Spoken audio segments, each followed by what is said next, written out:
تو سب کے پروفائل میں غیر ملکی دوروں کی بھرمار آپ کو ملے گی. کوئی اسپین جا رہا ہے, کوئی اٹلی جا رہا ہے, کوئی کہیں جا رہا ہے. کس لیے جا رہے ہیں جی؟ کورس کرنے کے لیے جا رہا ہے. وہاں پہ جو ٹریفک پلان ہے اس کا کورس یہاں پر اپلائی کرنے کی کوشش کریں گے ماشاءاللہ. ایک تو زیادہ پڑھے لکھے نہیں ہوتے, بڑی بدقسمتی یہ ہے. ایک سرٹن ایک کرائٹیریا بنا ہوا ہے, اس کو گو تھرو کر کے وہ بھی کس طرح کرتا ہے میرے خیال میں بتانے کی ضرورت نہیں ہے. جو بیک گراؤنڈ ہوتا ہے, جو سیاسی بنیادوں پر اس کو گو تھرو کرتے ہیں, وہ ایک محض فارمیلٹی ہوتی ہے جس کو پوری کر کے یہ یہاں پر لگا دیے جاتے ہیں.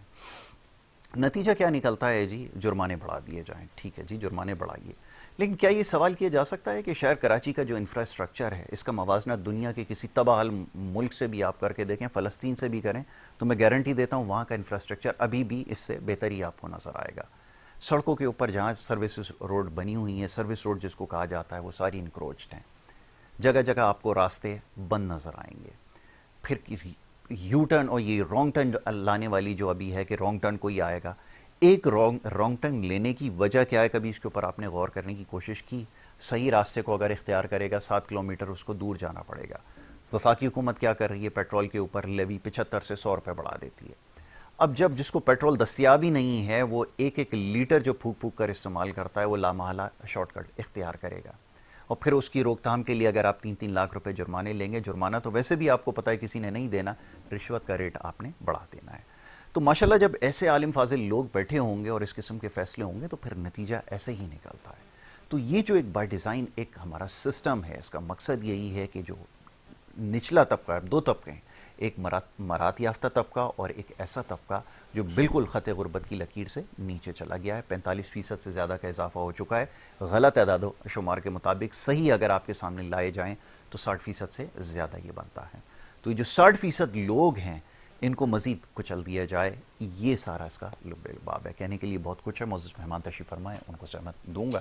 سب سے پہلے معزز مہمان جناب اشرف میمن صاحب تشریف فرمائیں, جو کہ ایک بزنس مین بھی ہیں, تجزیہ کار بھی ہیں اور معیشت کے حوالے سے بڑی اچھی گفتگو کرتے ہیں. سماجی مسائل ہوں, معاشرتی اور دیگر مسائل, ان پہ ہم گفتگو کرتے ہیں. اشرف بھائی کو آج صبح کے وقت مدعو کر رکھا, انہیں میں خوش آمدید کہتا ہوں. بہت شکریہ اشرف بھائی آپ کا پروگرام میں وقت دینے کے لیے.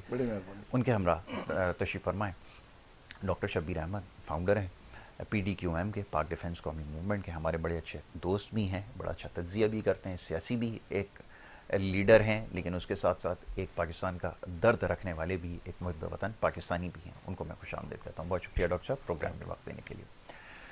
اشرف بھائی, اب یہ سارا جو میں نے حال بیان کیا ہے, اس پہ اگر اختلاف ہے, میں سوال تو کرنے کی جسارت نہیں کر سکتا کیونکہ دل دکھا ہوا ہے. جو کچھ ہو رہا ہے, جو کچھ ہمارے ساتھ ہر دفعہ ہوتا ہے, اس دفعہ بھی وہی کچھ کیا گیا. اور پھر ایک عجیب ایک وہ اصطلاح استعمال کی جا رہی ہے, non filer non filer non filer. کیا کرے آدمی فائلر بن کے؟ آپ فائلر ہیں ماشاءاللہ, آپ نے کیا حاصل کیا؟ آپ میں کہتا ہوں میسیج دیں لوگوں کو کہ فائلر بن جاؤ, بتائیے آپ نے کیا حاصل کیا.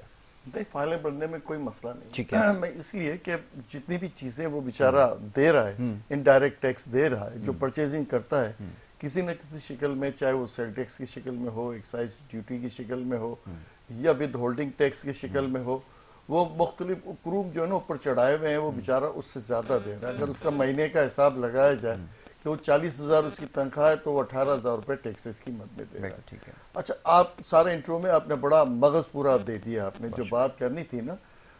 اب میں جو ہے نا ان سب چیزوں میں ایک بات آپ کو کہتا ہوں, لفظوں کی تو جو آپ نے کہا نا کاریگری جو ہے اس میں ہے, اور وہ بہت ہی اس طرح سے وہ لپیٹ کے جو ہے نا لوگوں کو ایک سبز باغ دکھا دیتے ہیں ہمیشہ. اچھا, وہ پچھلے سالوں کی نسبت یہ اس سے زیادہ وسٹ آپ کا بجٹ ہے.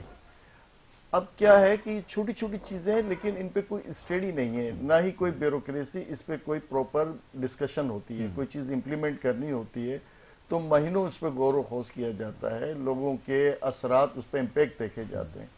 اچھا, جتنی بھی ابھی تک چیزیں آئی ہیں اس کا صرف ایک ان فورس پیسے لیے جائیں. بالکل صحیح. اور ان فورس پیسے لینے کے لیے اس میں اب میں آپ کو کہوں کہ جسٹیفیکیشن کہیں نظر نہیں آتی کہ یہ اس کا امپیکٹ کتنا اس آخری آدمی پہ پڑے گا جو سب سے زیادہ سفر کر رہا ہے. بالکل. اچھا, اب میں ایک ہی بات کرتا ہوں کہ ان سب ٹیکسز کو آپ جتنا چاہے بڑھا دیں, آپ رشوت ختم کرنے کے لیے کیا کرتے ہیں؟ آپ کی FBR کہتی ہے 18 کروڑ جو ہے مہینے کا یا سال کا کوئی فگر ہے اس طرح کا اسٹیبلش ہے کہ خود گورنمنٹ جب یہ کہتی ہے تو اس سورس کو, اس چیز کو ختم. اچھا, یہ کہیں گے جی ہم پیپر ورک کر رہے ہیں, ہم کمپیوٹرائز کر رہے ہیں. آپ کتنا بھی کچھ کر لیں. جیسے آپ نے مثال دی کہ 3,000 روپے اگر یہ پولیس والا جب اس سے کہے گا کہ چالان آپ کا بنا رہا ہوں, کوئی کہا بھائی تمہیں 30% ملتا ہے, یہ 1,000 روپے لو مجھے جانے تو, وہ بولے گا یار 3,000 میں 1,000 مجھے کب ملیں گے, میں اس پھڈے میں کیوں پڑھوں, مجھے وہ بیچارہ دے رہا ہے, شور شرابہ ہوگا نہیں, میں خاموشی سے دے کے اپنا پیٹ ابھی آج کا بھروں. کیش ڈیلنگ جو ہوتی ہے نا بڑی خوش کرتی ہے آدمی کو, چاہے کسی نیت سے بھی آدمی کام کر رہا ہو. تو بیسک بات یہ ہے کہ آپ نے ان لوگوں کو پرموٹ کر دیا. جو آپ کی بہترین بات یہی تھی کہ رشوتیں بڑھ جائیں گی اور وہی سسٹم کو مزید آگے بڑھایا جا رہا ہے. کبھی کسی جگہ آپ نے دیکھا ہے وہ کیسز چلتے ہیں, پکڑے جاتے ہیں, بڑا شور شرابہ ہوتا ہے کوئی رشوت میں, کچھ مہینوں بعد دوبارہ وہ اس سے اچھی پوسٹنگ لیے بیٹھا ہوا ہوتا ہے. تو یہ بڑا مزہ خیز ہمارے یہاں معاملہ ہے. کبھی کسی جگہ پہ بھی ایسا نہیں ہوا کہ بھائی وہ آپ نے پروپر کسی شخص کو پکڑا ہو اور اس کو پینلٹی پر بھرپور طریقے سے دی گئی ہو, عبرت کا مقام بنا دیا گیا ہو. تو یہ رشوت جو ہے آپ کی بیسک آپ کی جڑ ہے جو آپ کو تباہ و برباد کر رہی ہے. اور کرپشن دوسرا یہ ہے کہ آپ کا جو مثال کے طور پہ ایک پروجیکٹ ہے آپ کا 3 ارب روپے کا ہے, آپ بڑھا دیتے ہو 7 ارب روپے کا, 10 ارب روپے کا, ٹائم پیریڈ آپ کا لیندی ہو جاتا ہے اور اس میں مزید الجھاوا دے کسی کی کوئی جسٹیفیکیشن بنتی نہیں ہے. جو اس کو امپلیمنٹ کر رہے ہوتے ہیں, جو اس کو دیکھ رہے ہوتے ہیں, جو اپروول دے رہے ہوتے ہیں, وہ سب کے سب اس میں شیئرنگ ہوتی ہے. یہ ہم سب کو پتا ہے. کسی قسم کی کسی بھی پروجیکٹ کو آپ چاہیں جس طرح سے چاہیں اٹھا کے دیکھ لیں, کوئی ریئر کوئی ایسا ہو جس کو ہم کہیں کہ کوئی اللہ کا نیک بندہ آ گیا اور اس نے اس ملک کے اندر کوئی اپنے حق حلال کے پیسوں سے اپنی زندگی گزاری. لوگوں کا رہن سہن آپ دیکھیں, بیوروکریٹس کا, ان کا آنا جانا دیکھیں, ان کے خرچے دیکھیں. پھر اس پہ بڑی مزہ خیز بات یہ کہ آپ نے ان کو بہت ساری ایگزیمپشن دی ہوئی ہے اتھارٹیز میں, جتنے بھی لوگ ہیں, چاہے وہ آپ کی جوڈیشری سے ہوں, چاہے آپ کے فورسز سے ہوں, چاہے آپ کے ٹاپ لیول کے جتنے بھی لوگ ہیں. تو یہ ظلم کیوں ہے غریب آدمی کے ساتھ, یہ حق کس کو ہے, یہ کیوں ہے یہ حق. میں مجموعی طور پہ بات اس لیے یہ بات کہنا چاہ رہا ہوں کہ جو دکھے ہوئے ہیں لوگوں کے, اور ابھی بجٹ کا آپ کو امپیکٹ نظر نہیں آ رہا. جو لفاظی ہے, جو بات ہے, اس میں سوائے آپ کو وہ جو 12 لاکھ 18 لاکھ کی جو بیچاری ارننگ کر رہی ہے یہ پبلک جو سیلری پرسن ہے, اس کو آپ نے 4,000 سے لے کے 12,000 تک آپ نے ریلیف دے دیا ہے. اچھا وہ ریلیف جو آپ نے دیا ہے اس سے 5 ٹائم زیادہ امپلیمنٹ آپ نے پیٹرول کی شکل میں لے لیا ہے, دوسری ایسیسریز میں آپ نے ڈال کے لے لیا ہے. اچھا اب جو چیز آپ کو پتا ہے کہ آپ کی امپورٹ آپ کے لیے ضروری نہیں ہے, تو آپ ٹوٹل بین کریں نا, آپ کا خسارہ ہی کم ہو جائے گا. آپ ڈائریکشن ایسی کیوں لیتے ہیں جس میں آپ کو پتا ہے کہ آپ کو مزید آپ کو یہ چیز, آپ کی بہت سی چیزیں جس کے بغیر آپ گزارا کر سکتے ہیں, کوئی نیڈ نہیں ہے, کوئی نیسیسٹی نہیں ہے. لیکن بات یہ ہے کہ ہم نے یہ طے کر رکھا ہے کہ اس کو مزید ہم نے اپنے کنگال ہونا ہے, ہم نے زیادہ لون لینا ہے, زیادہ پریشر میں آنا ہے. لیکن نوید یہی سنانی ہے کہ اگلے 2 سالوں میں ہم نے IMF سے چھٹکارا لے لینا ہے. جتنے معاشیت کے جو بڑے ایکسپرٹس ہیں وہ یہی کہتے ہیں کہ ہم مزید دکھیلا جا رہا ہے. ہمیں ہمیشہ اچھی بات سنائی جاتی ہے جیسے بہت بڑی خوشخبری. مہینوں سے ہم سن رہے تھے کہ بہت سارا ریلیف ملے گا آپ کو. ابھی آپ دیکھیں وہ الیکٹرسٹی کے ریٹ, وہ جو کہہ رہے تھے نا 2 روپے 75 پیسے آپ کے کم کر دیے گئے. میں نے اسی وقت کسی ایک پروگرام میں نے کہا تھا کہ انشاءاللہ بہت جلد آپ سنیں گے کہ 6 روپے پھر انکریز ہو گئے. وہ پریکٹس یہی رہی ہے کہ 1 روپیہ کم کرو پھر 10 روپے بڑھا دو. اسی طرح کا فارمولا ہر جگہ امپلیمنٹ ہوتا ہے اور ہمیشہ سے ہوتا ہے. بظاہر آپ کو یہ بتایا جاتا ہے کہ جی آپ کو یہ ریلیف ملنا ہے. اچھا میں اب گورکھ دندوں میں اگر جاتا ہوں تو بہت سی جیسے آپ نے بتا دیا موبائل کے ریٹ بڑھ گئے, نیسیسٹی میں آپ کی الیکٹرک گیس یہ سب آ جاتا ہے جو بہت زیادہ لازم و ملزوم ہے. اچھا فیسیلیٹ کیا کر رہے ہیں آپ, کچھ بھی نہیں کر رہے. آپ والی بات کہ ساری جتنی بھی لوگوں کی بیچاروں کی انکم ہے یہ انہی چیزوں میں چلی جاتی, سیکیورٹی میں, میڈیکل میں, یہ بیسک چیزیں ہیں آدمی کی. آپ مجھے بتائیں جیسے انفراسٹرکچر کی آپ نے بات کی ہے, بالکل صحیح بات کی آپ نے, کہ بھائی جو انکروچمنٹ آپ نے فٹ پاتھوں پہ دی ہوئی ہے جس پہ آپ کی پارکنگ کے نام پہ کروڑوں اربوں روپیہ چلا جاتا ہے, تو یہ آپ کو نظر نہیں آتا. جو یہ پیسہ آپ کو مل جائے تو آپ کا KMC, آپ کا ٹریفک نظام, آپ کی ساری چیزیں, روڈ انفراسٹرکچر, یہ ساری چیزیں صحیح ہو سکتی ہیں. میں آپ کو مثال دیتا ہوں, بہادر آباد آپ کا یہ اپنے حسین آباد, ابھی آپ کا ملینیم کے سامنے کی ساری پٹی آپ دوبارہ دیکھیں اسی طرح سے انکروچمنٹ ہے. کچھ دن پہلے کیا تھا, بڑی خوشخبری دے دی تھی, لوگ بڑے خوش تھے, ٹریفک رواں دواں تھا. میں آپ کو بتاتا ہوں جب بھی کوئی چیز اچھی کی جاتی ہے اس کے پیچھے ایک اور سیکرٹ ہوتا ہے کہ مزید اس کے پیسے بڑھانے ہوتے ہیں. باخدا ایسا ہی ہے. اور آپ دیکھ لیں آپ جتنی چیزوں پہ ہوا ہے کام اسی طرح سے ہوا ہے. یہ ایک منظم طور پہ ایک سسٹم مافیا چل رہا ہے جو اس ملک کو کھوکھلا کر رہا ہے اور سب کو نظر آتا ہے. سب کو نظر آتا ہے. بات وہیں آ کے ٹھہرتی ہے کہ ہمارے بجٹ ہماری جتنی بھی چیزیں ہیں امپلیمنٹ. ابھی آپ میں ایک چھوٹی سی مثال دیتا ہوں. پیٹرول آپ ڈلانے جائیں گے, آپ نان فائلر ہیں یا آپ کا بینک اکاؤنٹ نہیں, چھوٹے آدمی ہیں, آپ کی تنخواہ 20-25 ہزار روپے, لیکن پیٹرول تو موٹر سائیکل میں آپ نے ڈلوانا ہے نا. اب آپ بینک اکاؤنٹ جا کے کھلوائیں, پھر آپ اپنا تھوڑا سا پیسہ, اس کے پاس بیچارے کا پیسہ ہی ان ہینڈ ہے, وہ بیچارہ لون لیتا ہے آخری دنوں میں, وہ کیا کرے گا, کیسے کرے گا. اچھا اس کا بینیفٹ کس کو ملنا ہے؟ اس پیٹرول پمپ کے آنر کو ملنا ہے. جتنا بھی کیش ہوگا اس نے 25-50 کے ڈیبٹ کارڈ اس نے یوٹیلائز کرنے, روز کے 3-4 ہزار روپے وہ جو ٹیکسز کی شکل میں اس کو بچنے والے ہوں گے جو گورنمنٹ کو پہنچنے چاہیے. وہ سارے کا سارا نظام آپ کا اس طرح کا ہے کہ جس میں جتنی لیکیج, جو ہوشیار اور چالاک آدمی ہے, جو بے ایمان آدمی ہے, اس کے پاس سسٹم بینیفٹ کرے گا. بالکل ٹھیک ہے. اب یہ کلاسیفیکیشن پہ میں دیکھ رہا تھا, کیونکہ دیکھیں ہماری بڑی بدقسمتی ہے اشرف بھائی, آپ میری بات سے شاید اختلاف کریں, کہ یہ جو پالیسی میکرز ہوتے ہیں نا, یہ اکنامکس کو دور دور تک ان کا کوئی واسطہ نہیں ہوتا. آپ نے, میں اس دن سوچ رہا تھا, میں جب شارع فیصل سے گزر رہا تھا اور تقریباً کوئی 6 بجنے کے قریب ٹائم تھا, تو آپ اس پہ اس سائڈ سے جب آپ جاتے ہیں ٹورڈز ہوٹل مہران, آپ گاڑی نہیں ڈرائیو کر سکتے وداؤٹ سن گلاسز. تو میں یہ سوچنے پہ مجبور تھا کہ آئے لگژری ہے یا نیسیسٹی ہے. آپ اگر وہ نہ لگائے میں ہو تو آپ گاڑی ڈرائیو نہیں کر سکتے, آپ کا ایکسیڈنٹ ہو جائے گا. تو سب سے پہلے تو آپ اس کو کلاسیفائی کریں, لیکن اگین کون کرے گا؟ آپ اگر بینکر یا چارٹرڈ اکاؤنٹنٹ سے یہ امید کریں گے کہ وہ ان ساری چیزوں کو کیلکولیٹ کرے گا اور یہ سوچ کر کوئی پالیسی بنائے گا, تو انفارچونیٹلی نہیں بنائے گا. اگر آپ ورلڈ بینک سے کسی ملازم کو لائیں گے, اس نے یہ ساری چیزیں سوچنی ہے کہ یہ ساری چیزیں امپیکٹ کر رہی ہیں اور اس سے کتنا نقصان ہو سکتا ہے. وہ ساری چیزیں اس کی کیلکولیشن میں ہو ہی نہیں سکتی. یہ تو میں ایک مثال دے رہا ہوں, اور باقی بہت ساری چیزیں ہیں جو پالیسی میکر جو ہیں ماشاءاللہ وہ نظر آتا ہے ان کی پالیسیز سے. آپ لوگوں کو پروموٹ کرتے رہے کہ آپ بجلی خود سے بنائیں, اپنا خود کفیل ہو جائیں, آپ کا ریسورسز جو ہے وہ ضائع ہو رہے ہیں. جب وہ سولر کی طرف گیا, آپ نے اس کے اوپر ٹیکس لگا دیا. یہ آپ کی اسٹریٹجی ہے. ایسا ہی ہے جی. ڈاکٹر صاحب اس میں مزید اگر اضافہ کرنا چاہیں, میرے خیال میں سوال تو آج صرف ایک ہی ہے کہ آپ کیا اس سے مطمئن جو کہ نہیں ہو سکتے, اگر کہیں ہیں تو ضرور اس کے بارے میں بتائیے بجٹ سے. جی بسم اللہ الرحمن الرحیم. یاسر بھائی, یہ جو بجٹ ہے یہ عوام دشمن بجٹ کہہ لیں آپ اس کو, کیونکہ جو ایک عام آدمی ہے اس کی جو لائف ہے, اس کے جو روزمرہ کے جو ضروریات زندگی ہیں, جیسے ڈیری کے ہیں, فوڈ کے ہیں, الیکٹرکسٹی کے ہیں, اور جو بھی اس کی ضروریات ہیں, اس پہ تو ٹیکس وہ پہلے بھی دے رہا تھا, اب مزید ان پہ اضافہ ہو گیا. تو جو امیر طبقہ ہے اس کو تو اس سے کوئی فرق نہیں پڑتا, کیونکہ 90% تو ان کی جو آمدنی ہے وہ انلیگل ہوتی ہے. بالکل ایسا ہی. تو یہ جو بجٹ ہے اس حساب سے آپ یہ دیکھیں کہ ایجوکیشن میں اس بجٹ کی طرف سے ابھی ایک سمری انہوں نے پیش کی ہے کہ جس پہ غور و خوض فکر ہو رہا ہے کہ جی اس پہ جو ہے نا کیا بجٹ میں سے کچھ اس کو بھی حصہ دینا نہیں دینا. جی.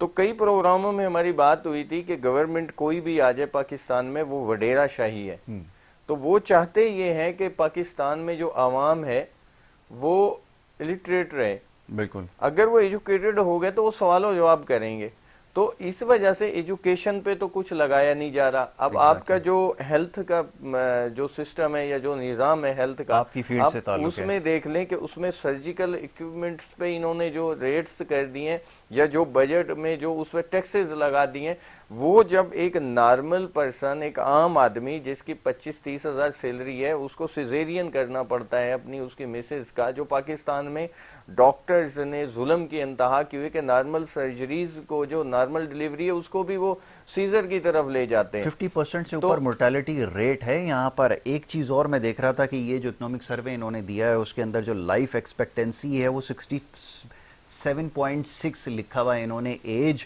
اور وہ ہے 2023 کا فگر ہے جو انہوں نے 24 کے اندر کوٹ کیا ہے. میں آپ کو چیلنج کرتا ہوں, آپ کسی بھی ہیلتھ سیکٹر سے ڈیٹا آپ کے پاس ہوگا بھی نہیں, آپ ڈاکٹر صاحب بیٹھے منگوا کے دیکھ لیجئے, یہ 67 نہیں ہے. یہ 60 سے بھی نیچے آ چکا ہے. جی ڈاکٹر تو صاحب. پرائیویٹ سیکٹرز ہیں, گورنمنٹ کے جو ہاسپٹلز ہیں وہ تو تباہ حال ہے, اور وہ میڈیسن بھی جو ہاتھی ہیں ڈاکٹر جو وہاں بیٹھے ہوئے ہیں یا وہاں کی جو مینجمنٹ ہے وہ بیچ کے کھا جاتے ہیں, عام عوام تک تو وہ بھی نہیں پہنچتی. اب ایک 25-30 ہزار سیلری لینے والا پرسن پرائیویٹ سیکٹر میں کام کرنے والا, اتنے اگر اکوپمنٹس ہاسپٹلز پرائیویٹ ہاسپٹلز کو آپ ٹیکسز کی مد میں مہنگے بیچیں گے تو وہ سرجریز کے ریٹ بھی اتنے زیادہ کریں گے. تو انہوں نے تو کریں گے, وہ تو عوام کے پاس. بربادی کس کی ہے؟ ایک عام پرسن کی ہے, ایک عام آدمی کی ہے. تو دیکھیں یہ جب ہم یہ جو بھی یہاں لا اینڈ آرڈر پاس کر رہے ہوتے برٹش طرز کا کرتے ہیں, تو برطانیہ کی طرز پہ چلتے ہیں. تو برطانیہ کے اندر اگر دیکھا جائے تو برطانیہ کے اندر تو ایجوکیشن, ہیلتھ اور وہاں کے فوڈ کے جو سسٹم ہے وہ تقریباً عوام میں آپ دیکھیں کہ 50% ڈسکاؤنٹ پر ہے. تو یہاں کیا یہ 50% نہیں, یہ تو 150% جو ہے یہ انکریز کر کے لے رہے ہیں. اچھا ٹیکسز کی صورت میں ابھی وہ فائلر اور نان فائلر کی, جیسے میمن صاحب نے بات کی, بزنس مین ہے, انہوں نے کہ دیکھیں ایک ماچس کی ڈبیا لینے کے لیے اگر آدمی چلا جائے تو اس پہ بھی ٹیکس ہے, صابن لینے کے لیے چلے جاؤ ٹیکس ہے, ٹوتھ برش ٹوتھ پیسٹ لینے کے لیے جائیں اس پہ ٹیکس ہے, اور اتنے ٹیکس ہیں کہ وہ ایکسٹرا ٹیکس ان کا جن کا وجود نہیں ہوتا. جیسے کہ الیکٹرک والوں نے وہ ٹیکس لگاتے پھر وہ لکھ دیا تھا ایک دفعہ ادر ٹیکس. تو گورنمنٹ جو ہے یہ وفاق بھی اسی کنڈیشن میں آ گیا ہے. دیکھیں ان کی ایک بات تو سمجھ آئی کہ بھائی انہوں نے 20% جو ہے انکریز کیا دفاعی بجٹ.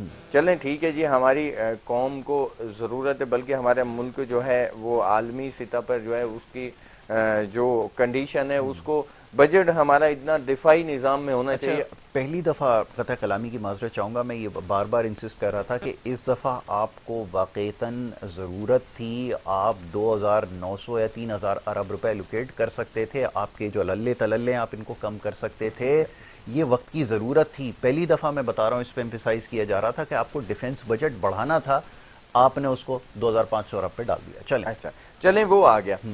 اس کے علاوہ آپ نے ایک چیز نوٹ کی ہوگی, یہ بجٹ آنے سے پہلے جتنے پارلیمنٹیرینز ہیں ان کی سیلریز انکریز ہوئی. جی اچھا وہ اس وجہ سے کہ میں شروع سے کہتا آ رہا ہوں کہ اپوزیشن تو ہے ہی نہیں نا یہاں, یا تو سب گورنمنٹ کے لوگ ہیں, کوئی کے پی میں بیٹھا ہوا ہے, کوئی یہاں پر ہے سندھ میں ہے, کوئی پنجاب میں ہے, کوئی بلوچستان میں ہے, تو یہ سب گورنمنٹ. اپوزیشن کہاں ہے؟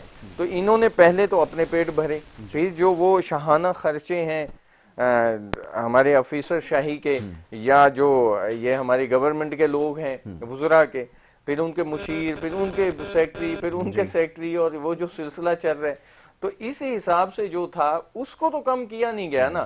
چلیں عوام دوست یہ ہیں تو سمجھ آئے کہ بھئی عوام دوستی میں آپ نے کیا کیا کہ کچھ اپنے جو آپ کے ایکسپینسز ہیں, جو ایکسٹرا ایکسپینسز بھی ہیں, ان کو آپ نے کم کیا. وہ تو نہیں کیا, وہ تو اور بڑھا دی ہیں. تو یہ سارا جو سسٹم ہے, ایک عام عوام جو ہے, عام آدمی جو ہے وہ اس سے متاثر ہو رہے ہیں. اور یہ دیکھ لیں کہ اس سے دشمنی, عوام دشمنی پیدا ہو رہی ہے اور عوام جو ہے وہ پریشان ہے. بالکل ٹھیک ہے. تو یہ آپ نے بالکل ٹھیک کہا کہ عوام اس سے یقیناً جو ہے وہ پریشان ہے, اور پریشان کیوں نہ ہو. یہ ساری صورتحال جس کا یہاں پر ابھی جائزہ لیا جا رہا ہے, مطلب آپ سود کی مد میں جو ادائیگی کریں گے 8,500 ارب روپے آپ نے ادا کرنا ہے اس کے اوپر, جو آپ صرف سود کی مد میں ادا کریں گے. پھر میں دیکھ رہا تھا ایک دو ایسی ایلوکیشنز ہوئی ہیں کہ وہ سکھر اور یہ موٹر وے جو بنانے کے لیے ایک پروجیکٹ تھا, اس کے اوپر 15 ارب روپے رکھے. بڑا مذاق ہے. تو میں یہ سوچنے لگا اس وقت بھی جب یہ اناؤنسمنٹ ہوئی بجٹ کی, تو میں نے کہا 15 ارب روپے, میں نے کہا یہ 115 اگر ہوتی تو پھر شاید کوئی بات سمجھ میں آتی, کام شاید ہو جاتا اس میں بھی. لیکن یہ تو بڑے پروجیکٹس میں اس کا شمار ہوتا ہے. 15 ارب روپے آپ نے اس میں ایلوکیٹ کیا. وہ یہاں کے جو وزیر ہیں ان کا اسٹیٹمنٹ آ گیا کہ یہ کیا ہے, اس سے وہ کہہ رہے ہیں وقت پہ شروع کرو, وقت پہ مکمل کرو. یہ تو ہو ہی جائے اگر تو بہت بڑی بات ہوگی. صحیح ہے, ان کی ریزرویشن صحیح ہے کہ K4 کے حوالے سے اور دیگر کے حوالے سے کوئی حتمی فیصلہ کر کے اس کو ایک طرف کرتے, لیکن اس میں بھی کوئی کلیئرٹی نہیں تھی. پھر اور آگے بڑھتے چلے جائیں آپ, پی ایس ڈی پی 1000 ارب روپے آپ نے ایلوکیشن کی. صحیح ہے, آپ ایلوکیشن کر رہے ہیں. میرا یہ سوال ہے کہ یہ پیسہ آپ کہاں سے جنریٹ کریں گے؟ میں آپ کو ابھی ایک آپ کی بات کو دیکھے کنٹینیو کرتا ہوں. اصل میں جو میگا پروجیکٹس ہیں اس میں ہمارے, میں کسی صوبے یا کسی اس کو نہیں لے رہا, یہ آپ کا دیکھیں پورا آپ کا نظام انفراسٹرکچر میں کیا تھا کہ یہ آپ کا جو گوادر سے لے کے آپ کے آخر تک جانا تھا، آپ نے آپ کے جو فرنٹیئر اور اس کے آگے جا کے آپ کا یہ ختم ہوتا. ہاں، تو اب مسئلہ یہ ہوا ہے کہ آپ نے ساری روڈیں اپڈیٹ کر لی، صرف یہ ایک ٹکڑا رہ گیا ہے اور کئی سالوں سے رہ گیا ہے. لوگ برابر متواتر لوگوں کی بات تھی کہ یہ کمیونیکیشن میں یہ پروپر ہو جاتا ہے تو یہ روڈ اسموتھ ہو جائے گا، لوگوں کی ٹرانزیکشنز آنے جانے کی پروپر ہو جائے گی. بالکل صحیح. اچھا، یہ ایسا تو ہے نہیں، پوری جگہیں بن گئی، صرف یہ ٹکڑا رہ گیا اور مسلسل ایسا لگتا ہے کہ یہاں سندھ کی عوام کو یہ تکلیف دینی ہے، یہ پریشر دینا ہی ہے. اچھا، تو یہ تو اپنا ان کا فیڈرل حکومت کا ہی یہ سارا تھا نا، اسی کا ڈومین ہے. بالکل تو اس کو تو اس ڈومین میں اس کو اسی طرح سے اسی اسپیڈ کے ساتھ ہونا چاہیے تھا جیسے سارے روڈ بنائے پروجیکٹس ہوئے. بالکل ایسا ہے. تو اب یہ نادرن تک جاتے جاتے یہ بیچ کا ٹکڑا جو رہ گیا ہے تو یہ کتنی بری سی چیز. اچھا، گوادر سے کراچی تک کا بھی روڈ ایسا پراپر نہیں ہے جہاں سے آپ نے یہ سارا کمیونیکیشن کرنا تھا.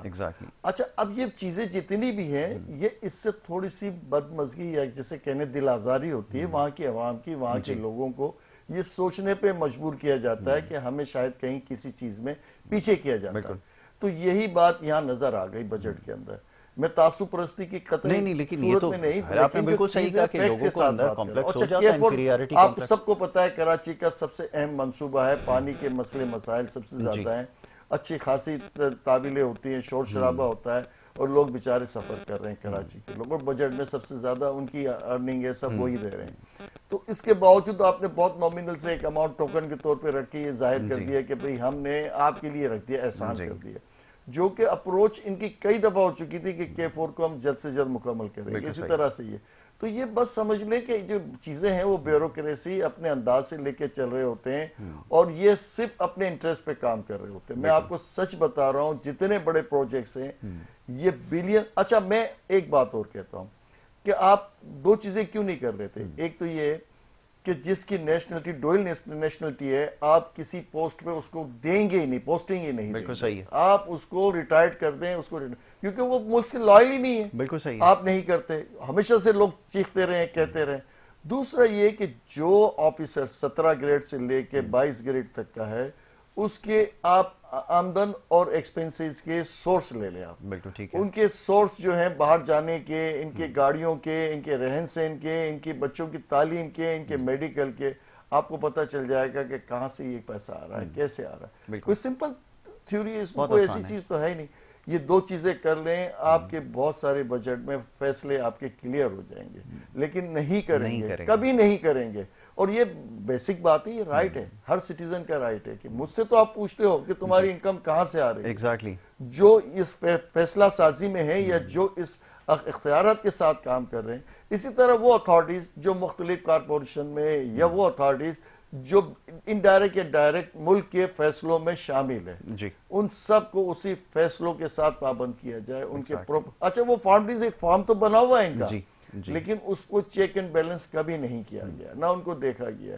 نیشنلٹی کا کئی دفعہ آ چکا ہے کہ اتنے لوگ باہر نیشنلٹی پہ لیے ہوئے ہیں، ریٹائرمنٹ کے بعد باہر ہے اور پینشن یہاں سے جاری ہے. ارے سر، آپ کی ریٹائرمنٹ کے دوسرے دن وہ ٹکٹ ہوتی ہے اور وہ باہر چلا جاتا ہے اور آپ کو سارا پتہ چل رہا ہوتا ہے کہ کون کہاں. میں نے الحمدللہ سیم ڈے میں بھی دیکھا ہے، صبح آخری دن تھا اور شام میں فلائٹ تھی. اس کے بعد اس کی جو پچھلی انکوائریاں چل رہی ہوتی ہیں وہ پاکستانی شہری ہی نہیں ہوتا. آپ بعد میں اس کو پھر کرتے رہے جو پروسیس کرنا ہے. بالکل ایسی سینکڑوں مثالیں آپ کو مل گئی ہیں. تو یہ جو چیزیں جو کرنے کی ہیں زیادہ اہم ہیں، جس پہ زیادہ دھیان دینے کی ضرورت ہے، اس پہ ہم کبھی بھی دھیان نہیں دیں گے. اس لیے کہ کرپشن کا راستہ آپ نے بہت سارے سیٹلمنٹ کرنے ہوتے ہیں، بہت سارے کمپرومائز کرنے ہوتے ہیں.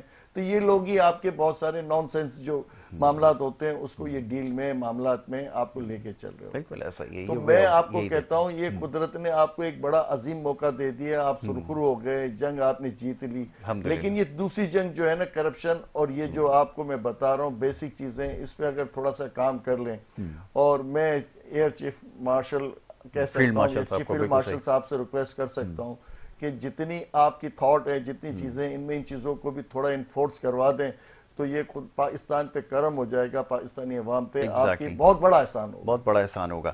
اور اس ساری ڈسکشن کے اندر بڑے مزے کی بات میں آپ کو بتاؤں، یہ کہیں تذکرہ نہیں تھا کہ یہ ہم جو یہ ساری ہم پہ اوبلیگیشنز لگی ہوئی ہیں جس کو ہم کہتے ہیں کہ by the virtue of IMF، ہم اس سے جو وہ پلان سے باہر آ جائیں گے. ہم نے کوئی ایسی چیز اس میں وضع ہی نہیں کی جس سے یہ پتہ چلے کہ ہم اس پلان سے باہر آئیں گے, اور اگلی دفعہ ہم جو ہے وہ سیلف سفیشینٹ ہونے کی کوشش کریں گے.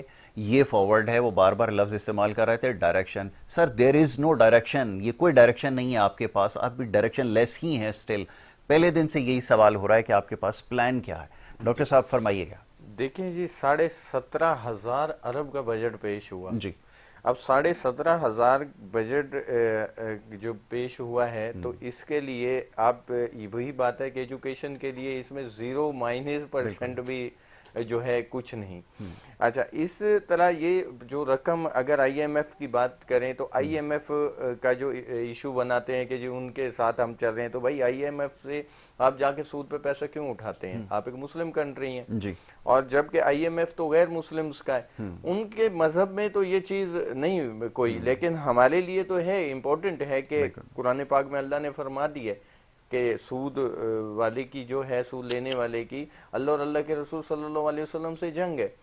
تو اب جب ہم سود پر پیسہ لیتے ہیں, پاکستان میں آ رہے ہیں اور اس سے ہم یہ چاہ رہے ہیں کہ ہمارے ملک کا نظام بہتر ہوگا, تو کبھی ہو نہیں سکتا. نہیں, ممکن ہی نہیں. تو یہ سارا سسٹم جو ہے جی, یہ بیسک جو ہے یہ عوام دشمنی کا بجٹ ہے.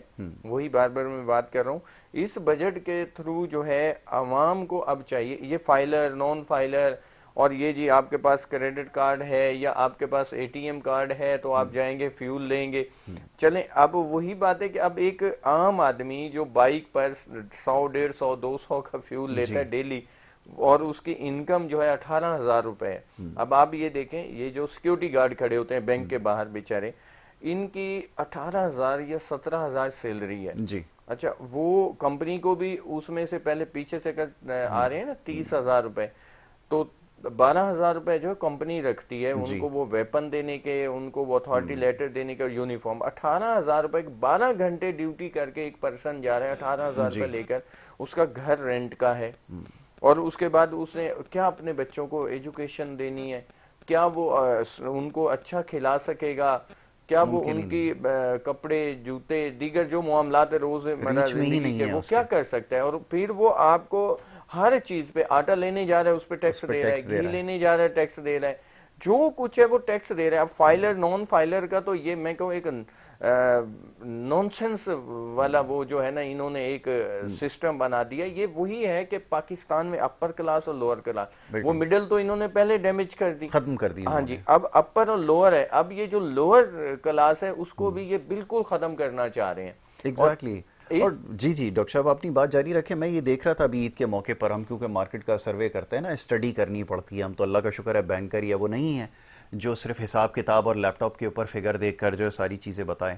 تو اشرف بھائی پتہ یہ چلا کہ اب یہ قربانی کے جانور کے لیے جو گئے نا, ایک تو آپ کی سوسائٹی ہیو اور ہیو ناٹس میں بڑھ گئی. جو جن کے پاس ہے انہوں نے ماشاءاللہ اسی طرح جو اپنی قربانی ہر سال کرتے ہیں وہ کی. باقی جو دوسرا طبقہ تھا جو خریداری کر لیا کرتا تھا 80,000 90,000 کسی طرح سال بھر جمع کر کے BC ڈال کے, وہ آپ نے وائپ آؤٹ کر دیا.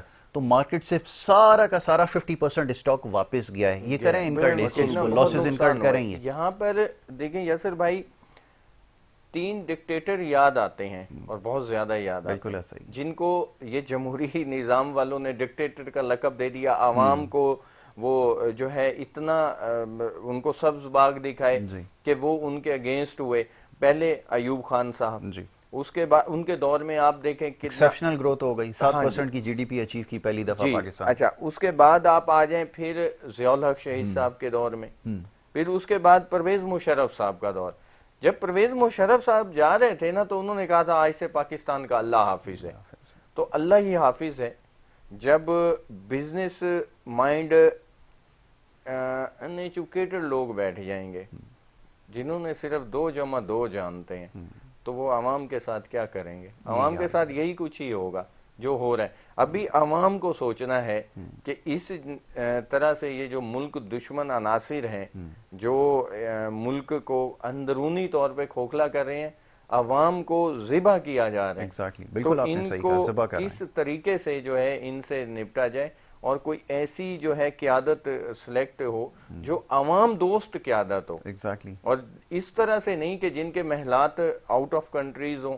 وہی آپ والی بات ہے کہ صبح میں جو ہے وہ اگر کوئی وزیر ہیں یا کوئی بڑے آفیسرز ہیں کسی ڈپارٹمنٹ کے، صبح میں اگر وہ ریٹائر ہو رہے ہیں یا وہ ان کی وزارت جا رہی ہے تو شام کی ان کی فلائٹ ہوتی ہے اور وہ پاکستان سے جا رہے ہیں۔ ڈاکٹر صاحب ایک گزارش کرتا ہوں کہ آپ یہ جو آئی ایم ایف کے ساتھ آپ کے ڈائلاگ ہوتے ہیں نا، اس کی ویڈیو بنا کر ذرا دکھا دیں یا اس کو لائیو چلوا دیں جب آپ ڈائلاگ کر رہے ہوتے ہیں، تاکہ لوگوں کو بھی پتہ چلے کہ وہ کون سی کنڈیشن ہے جو آپ کے سامنے رکھتے ہیں اور آپ ان کے سامنے اپنا کیا مقدمہ رکھتے ہیں، ذرا لوگوں کو پتہ چلے۔ کیونکہ خیال یہ ہے اشرف بھائی، اگر آپ کسی سے پوچھیں گے کوئی سڑک پہ جا کر کہ آئی ایم ایف کیا ہے تو وہ کہے گا ایک بہت بڑی سی ایک بلا ہے جس کے 2 دانت آگے نکلے ہوئے ہیں۔ اس کو یہ تاثر دیا گیا ہے کہ آئی ایم ایف کوئی ایسی چیز ہے جو لوگوں کا خون چوسنا جانتی ہے۔ یہ ڈائلاگ جو میں نے کہا ہے اگر یہ سنوا دیں، پہلے یہ کر سکتے ہیں آپ بتائیے، تو لوگوں کو اگر پتہ چل جائے کہ وہاں پہ کیا باتیں ہوتی ہیں تو کدھر جائیں گے یہ؟ دیکھیں آئی ایم ایف کی جو ڈکٹیشن میں بیسک بات یہ ہوتی ہے کہ آپ 1 روپیہ لے رہے ہیں مجھ سے، آپ نے 1 روپیہ 30 پیسے مجھے دینے ہیں 5 سال جی۔ اب یہ آپ پلان دیتے ہیں کہ بھئی یہ ہم نے یہ اس طرح سے آپ کو 1 روپیہ 30 پیسے دیتے ہیں، وہ کہتے ہیں کہ اس میں یہ کمزوری ہے، آپ دے ہی نہیں سکتے، جی۔ تو ان کو پھر آنا پڑتا ہے۔ اچھا جب آنا پڑتا ہے تو جو ان کی جو امپلیمنٹ کروانے کا جو انفورس طریقہ ہے اس میں تو وہ ظالمانہ ہے، کیونکہ انہوں نے 30 پیسے تو لینے اپنے سیکیور کرنے، اب 30 پیسے جو سیکیور کرنے تو اس میں کیا کرتے ہیں وہ پالیسیاں ڈال دیتے ہیں جس میں خود تو فیسلیٹ ہوتے ہیں، غریب آدمی جو ہے وہ سفر کر رہا ہوتا ہے، ان کو 1 روپیہ 30 پیسہ چاہیے، آپ نے پوزیٹیوٹی کے ساتھ وہ پلاننگ کر کے آپ نے 1 روپیہ 30 پیسے ان کو دینا ہے۔ معاشیت کا اصول بھی یہی ہے کہ وہ اپنا پیسہ ارن کرنا چاہ رہے ہیں، وہ آپ کو ڈکٹیشن دے کے ان کو کوئی بینیفٹ نہیں ملے گا سوائے اس کے کہ مزید وہ اپنی شکل خراب کریں گے۔ وہ اس لیے ان کو انٹرفیرنس کرنی پڑتی ہے کہ آپ کے فیکٹس اینڈ فیگر میں بہت سارا ڈیفرنس آتا ہے، ہمیشہ آتا ہے، اور جب یہ دیکھیں ابھی بھی جو لاسٹ ایئر ہم نے ایک ٹارگٹ رکھا تھا وہ امپلیمنٹ ہمارا پورا نہیں ہو سکا۔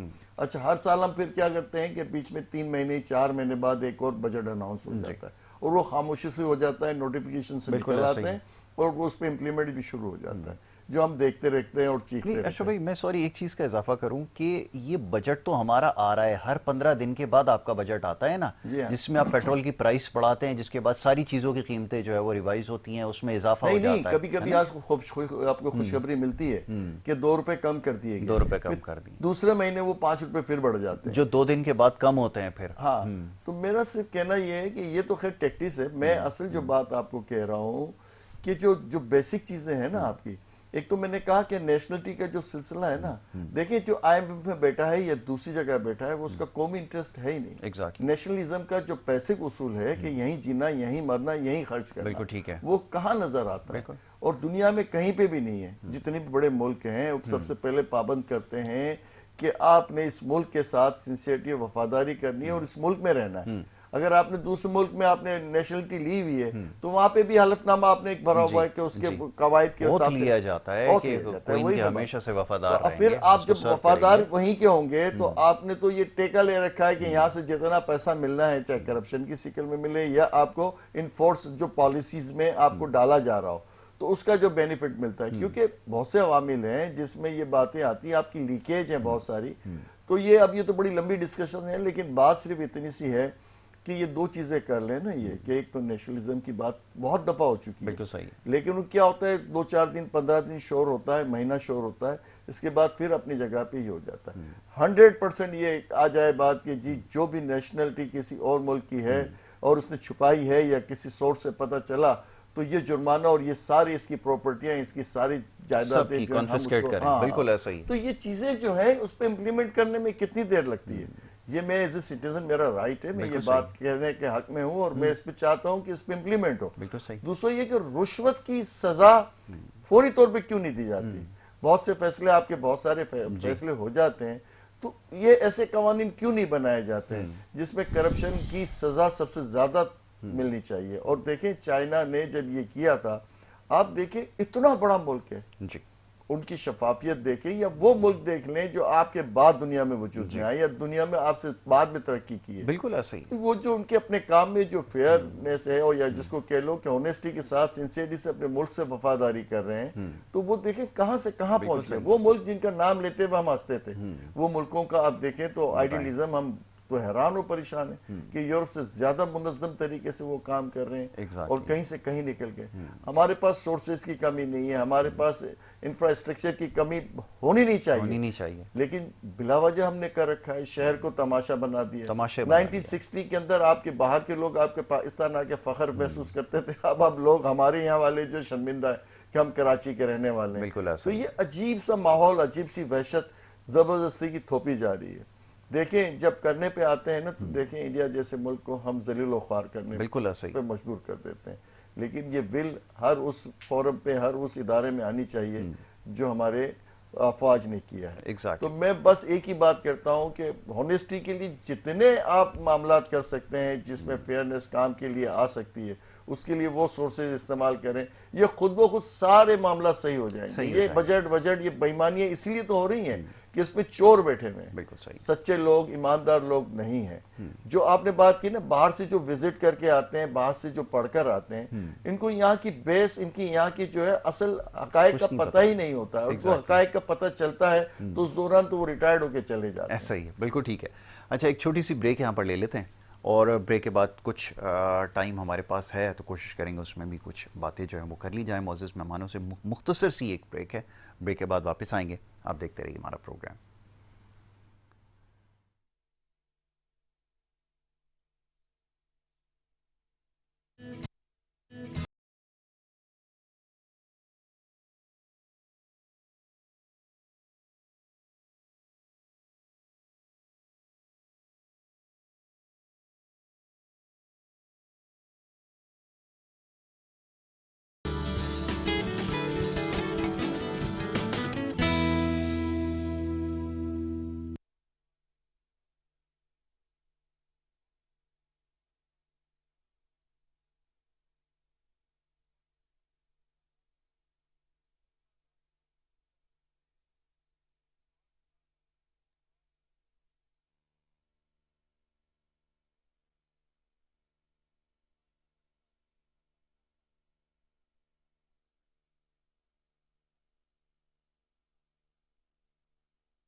میں تو نہیں رکھا ہوا.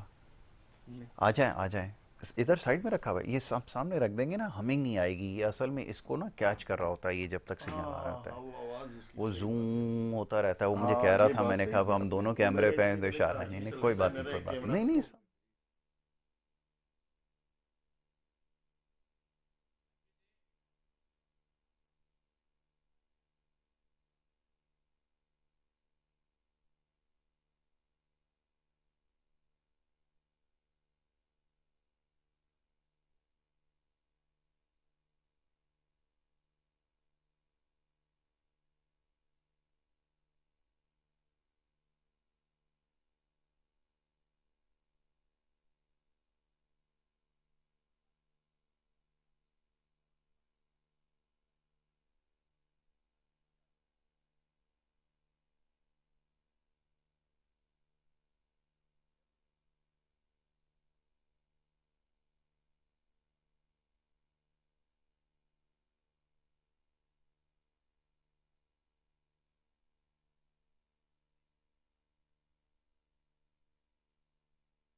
ویلکم بیک جی, ایک دفعہ پھر آپ کو خوش آمدید کہیں گے. اور بریک پہ جانے سے پہلے گفتگو جاری تھی, بجٹ کیونکہ پیش کیا گیا ہے اور جو کچھ ہوا ہے اس کے اوپر بات کرنا اس وقت کی ضرورت ہے. لوگوں کے جو پیغامات ہیں, جس غم و غصے کا اظہار کر رہے ہیں, اس سے زیادہ اور کیا کر سکتے ہیں.